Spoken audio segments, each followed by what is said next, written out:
തദ്ദേശ സ്വയംഭരണ സ്ഥാപനങ്ങളുടെ തെരഞ്ഞെടുപ്പുമായി ബന്ധപ്പെട്ട് ബി.ജെ.പി. പല പരിപാടികളും സംഘടിപ്പിക്കുന്നു.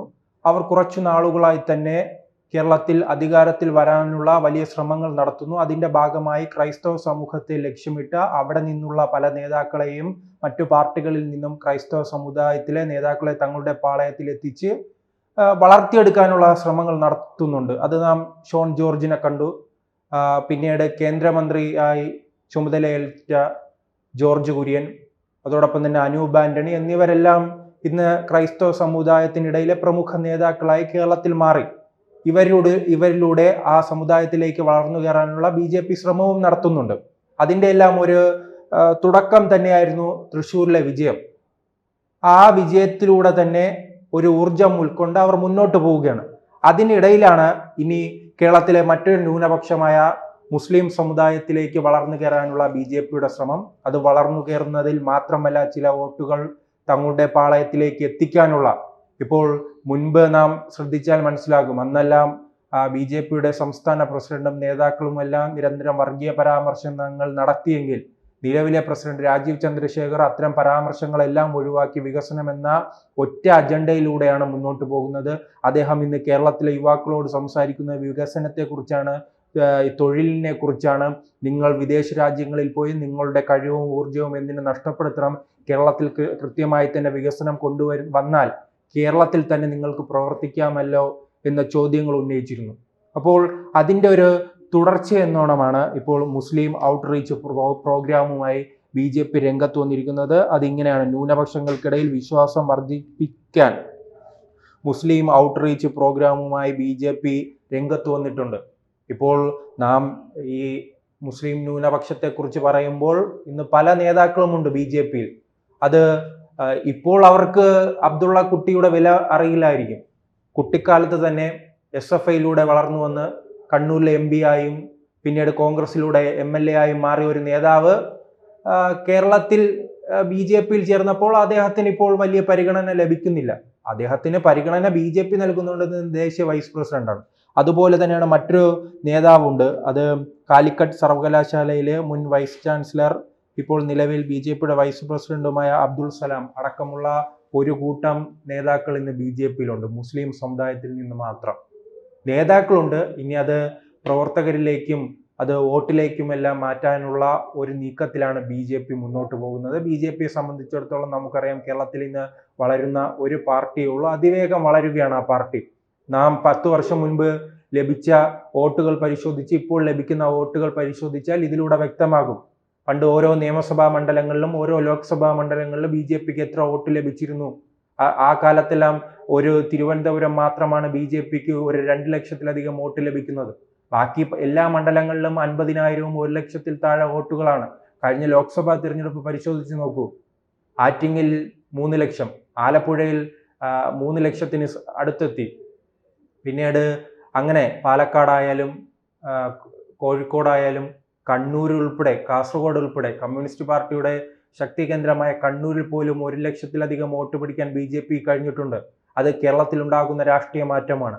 ആ രാഷ്ട്രീയ മാറ്റം കൂടുതൽ വർദ്ധിപ്പിച്ച് തങ്ങളുടെ കയ്യിലേക്ക് അധികാരം എത്തിക്കാൻ ഉള്ള ശ്രമമാണ് നടത്തുന്നത്. ഇപ്പോൾ ഏറ്റവും അടുത്തെത്തിയിരിക്കുന്നത് തദ്ദേശ സ്വയംഭരണ സ്ഥാപനങ്ങളുടെ തെരഞ്ഞെടുപ്പാണ്. ആ തെരഞ്ഞെടുപ്പിൽ പ്രത്യേകിച്ച് തിരുവനന്തപുരവും തൃശ്ശൂരിൽ ക്രൈസ്തവ ന്യൂനപക്ഷത്തിന് വലിയ രീതിയിൽ സ്വാധീനമുള്ള ഒരു മണ്ണാണ്. അപ്പോൾ ഈ 2 കോർപ്പറേഷൻ പിടിച്ചെടുക്കുകയും അതോടൊപ്പം തന്നെ 100-ലധികം പഞ്ചായത്തുകളിൽ ഭരണം പിടിക്കുകയും ഇപ്പോൾ നിലവിൽ തന്നെ കഴിഞ്ഞ തെരഞ്ഞെടുപ്പിൽ 2020-ലെ തെരഞ്ഞെടുപ്പിൽ ബി.ജെ.പിക്ക് 23-ലധികം പഞ്ചായത്തുകളിൽ വിജയം കൊയ്യാൻ കഴിഞ്ഞു. 2 മുനിസിപ്പാലിറ്റികൾ ഭരിക്കാൻ കഴിയുകയാണ്. അത് പാലക്കാടും പന്തളവുമാണ്. ഈ തെരഞ്ഞെടുപ്പിൽ അവർ കൃത്യമായി തന്നെ തങ്ങളുടെ പ്രവർത്തനങ്ങൾ വിജയത്തിലേക്ക് എത്തിക്കാൻ കഴിഞ്ഞാൽ വർക്കലയും അതോടൊപ്പം തന്നെ കൊടുങ്ങല്ലൂർ, തൃപ്പൂണിത്തുറ അടക്കമുള്ള പല മുനിസിപ്പാലിറ്റികളും അവർക്ക് ഭരിക്കാൻ കഴിയും. അതോടൊപ്പം തന്നെ കോർപ്പറേഷനുകൾ നാം പരിശോധിക്കുകയാണെങ്കിൽ തിരുവനന്തപുരം, തൃശ്ശൂരും കോർപ്പറേഷൻ, അതോടൊപ്പം തന്നെ കോഴിക്കോടും കൊച്ചിയും അടക്കമുള്ള കോർപ്പറേഷനുകളിൽ തങ്ങളുടെ കരുത്ത് തെളിയിക്കാൻ അവർക്ക് ഇന്ന് കൃത്യമായ സംഘടനാ സംവിധാനമുണ്ട്. അങ്ങനെ മുന്നോട്ട് പോകുമ്പോൾ ഈ മുസ്ലിം സമുദായത്തിനെ ഒഴിവാക്കിക്കൊണ്ട് അവർക്ക് മുന്നോട്ട് പോകാൻ കഴിയില്ലെന്ന ചിന്തയുണ്ട്. മുൻകാലങ്ങളിൽ നിന്ന് വ്യത്യസ്തമായി ക്രൈസ്തവ ന്യൂനപക്ഷം ഇന്ന് UDFനെ ഉപേക്ഷിച്ച് ബി.ജെ.പിയുടെ പാളയത്തിലേക്ക് പോവുകയാണ്. അത് നമുക്കറിയാം, നിലവിലെ പല പ്രശ്നങ്ങളുണ്ട്. ആ പ്രശ്നങ്ങളെല്ലാം കൃത്യമായി മുതലെടുക്കാൻ BJP കഴിയുന്നുണ്ട്.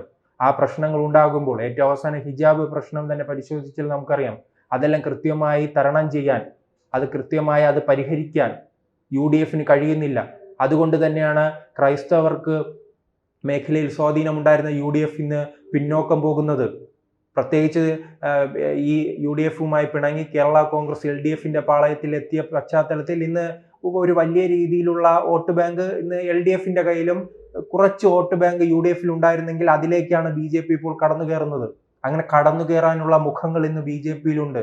ഞാൻ തുടക്കം സൂചിപ്പിച്ചതുപോലെ തന്നെ ഷോൺ ജോർജ് ആയാലും അതോടൊപ്പം തന്നെ PC ജോർജ് ആയാലും അനൂപ് ആന്റണി ആയാലും ജോർജ് കുര്യൻ ആയാലും അങ്ങനെ ഒരു കൂട്ടം നേതാക്കൾ തൃശൂർ കോർപ്പറേഷനുമായി ബന്ധപ്പെട്ട് ക്രൈസ്തവ സ്ഥാനാർത്ഥികളെ മത്സരിപ്പിക്കാൻ ഉള്ള തയ്യാറെടുപ്പിലാണ് അവർ. തിരുവനന്തപുരത്തും ഇതിന് സമാനമായ രീതിയാണ്.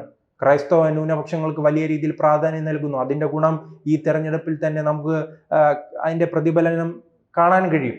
അങ്ങനെ ഒരു പ്രതിഫലനം ഉണ്ടാവുകയാണെങ്കിൽ നോക്കൂ, 2026 നിയമസഭാ തെരഞ്ഞെടുപ്പ് വരുമ്പോഴോ കേരളത്തിൽ ഒരു തൂക്കുസഭയിലേക്ക് പോകാനുള്ള സാധ്യതയില്ലേ? BJP-ക്ക് തൃശ്ശൂരിലും അതോടൊപ്പം തന്നെ തിരുവനന്തപുരത്തും ചില മണ്ഡലങ്ങളിൽ വിജയം കൊയ്യാൻ കഴിയുകയാണെങ്കിൽ അത് LDF-ന്റെ ശക്തി കേന്ദ്രങ്ങളായിരിക്കുമല്ലോ. ഇപ്പോൾ നേമമണ്ഡലം LDF-ന്റെ കയ്യിലാണുള്ളത്. വട്ടിയൂർക്കാവ്, കഴക്കൂട്ടം, തൃശ്ശൂർ അടക്കം ഈ മണ്ഡലങ്ങളെല്ലാം BJP കഴിഞ്ഞ ലോക്സഭാ തെരഞ്ഞെടുപ്പ് കാലത്ത് വിജയിച്ചു നിൽക്കുന്ന എല്ലാ മണ്ഡലങ്ങളും ഇന്ന് LDF-നോടൊപ്പം നിൽക്കുകയാണ്.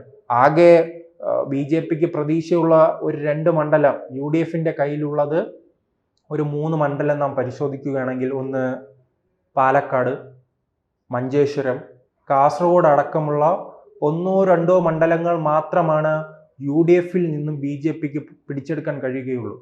മറിച്ച് LDF-ന്റെ ശക്തി കേന്ദ്രങ്ങളാണ്. LDF നിലവിൽ MLA-മാരുള്ള ഇടങ്ങളിലാണ് BJP ഏറ്റവും കൂടുതൽ വളർച്ച കാണിച്ചിരിക്കുന്നത്. അത് നേമത്തായാലും കഴക്കൂട്ടത്തായാലും വട്ടിയൂർക്കാവ്, കാട്ടാക്കട, ആറ്റിങ്ങൽ അടക്കമുള്ള തൃശ്ശൂർ,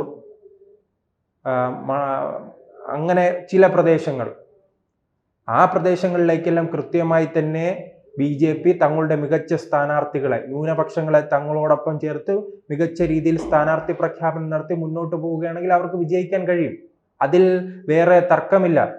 അത് തൃശ്ശൂരിൽ നാം കണ്ടതാണല്ലോ. ഇപ്പോൾ കേരളത്തിലുള്ള പല മാധ്യമങ്ങളും അന്ന് സർവേ നടത്തിയിരുന്നു. കേരളത്തിൽ BJP ജയിക്കില്ല, സുരേഷ് ഗോപി ജയിക്കില്ല, സുരേഷ് ഗോപി മൂന്നാം സ്ഥാനത്തിലേക്ക് പോകും എന്ന രീതിയിലുള്ള പ്രസ്താവനകളുമായും സർവേകളുമായി രംഗത്ത് വന്നെങ്കിൽ അന്ന് BJP പറഞ്ഞത് തന്നെയല്ലേ നടന്നത്. 50,000-ലധികം വോട്ടിന്റെ ഭൂരിപക്ഷത്തിൽ സുരേഷ് ഗോപി ജയിക്കുമെന്ന് പറഞ്ഞാൽ അത് സാധിച്ചു. ഇപ്പോൾ തോൽവിക്ക് ശേഷം രാഹുൽ ഗാന്ധിയും കുറച്ച് പരിവാരങ്ങൾ ഇറങ്ങിയിട്ടുണ്ട്. അത് കള്ളവോട്ട് ചേർത്തെന്നാണ്. കള്ളവോട്ട് ചേർത്തെങ്കിൽ ഇപ്പോൾ തദ്ദേശ സ്വയംഭരണ തെരഞ്ഞെടുപ്പുമായി ബന്ധപ്പെട്ട് ഇപ്പോൾ വോട്ടർ പട്ടിക പരിശോധിക്കാനുള്ള സമയമാണ്. അതോടൊപ്പം തന്നെ വോട്ടർ പട്ടികയിൽ ക്രമക്കേടുണ്ടെങ്കിൽ ഇപ്പോൾ തെരഞ്ഞെടുപ്പ് കമ്മീഷനെ ചൂണ്ടിക്കാണിക്കാം. അപ്പോൾ ഈ സമയങ്ങളിൽ പരിശോധിക്കാതെ, അതിനെ പരിഗണിക്കാതെ തെരഞ്ഞെടുപ്പ് കഴിഞ്ഞ ശേഷം BJP ജയിക്കുകയോ തങ്ങളുടെ എതിരാളികൾ ജയിക്കുകയോ ചെയ്യുമ്പോൾ അത് കള്ളവോട്ടാണെന്ന് പറഞ്ഞ് വരുന്നതാണ് ഇപ്പോഴുള്ള രീതി. അതാണ് ഞാൻ പറഞ്ഞത്, ഇപ്പോൾ തദ്ദേശ സ്വയംഭരണ സ്ഥാപനങ്ങളുടെ തെരഞ്ഞെടുപ്പിന് ഇനി ആഴ്ചകൾ മാത്രമേ ബാക്കിയുള്ളൂ.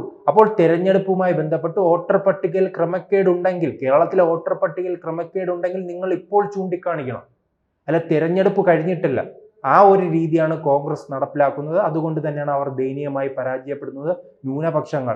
ന്യൂനപക്ഷങ്ങളുടെ വോട്ട് സ്വാഭാവികമായി UDF-ൽ നിന്നാണ് നഷ്ടപ്പെടുന്നത്. ഹൈന്ദവരുടെ വോട്ട് UDF-ൽ നിന്നും വർഷങ്ങൾക്ക് മുൻപ് തന്നെ നഷ്ടപ്പെട്ടിട്ടുണ്ട്. ഇപ്പോൾ നഷ്ടപ്പെടുന്നത് LDF-ൽ നിന്നാണ്. കൂടുതൽ വാർത്തകളും വിശേഷങ്ങളും നിങ്ങളിലേക്ക് എത്താൻ ABC മലയാളം സബ്സ്ക്രൈബ് ചെയ്യുക, ബെൽ ബട്ടണും അമർത്തുക.